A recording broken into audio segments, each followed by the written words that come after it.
I got a phone call from Amy Gingrich, who was working with Herald Press.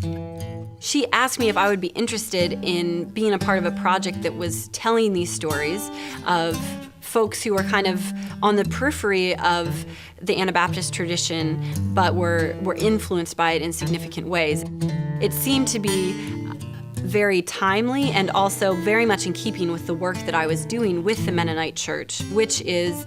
building relationships and thinking about how the church can support these communities, and in a way, thinking about how can we expand our understanding of membership, of what it means for people to be a part of the Mennonite Church who maybe don't attend a typical Mennonite church.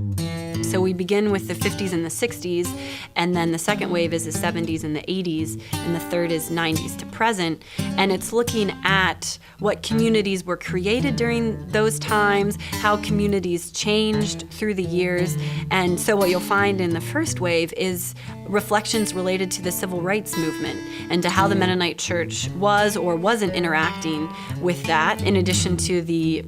founding of Reba Place Fellowship, which is one of the oldest intentional communities in the United States. And then in the second wave, you'll hear people reflecting on, well, what does it mean for Mennonites to be more involved in activism, to be protesting nuclear war or nuclear armament? And in the third wave, there's a lot more reflection on, well, what does it mean for us to be in solidarity with the people on the margins, whether it's the stories of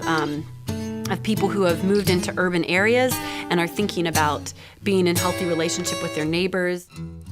It both is very affirming of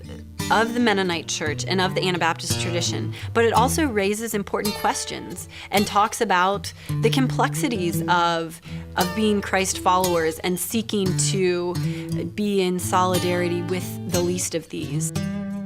I hope that anyone who reads the book will come away encouraged and challenged.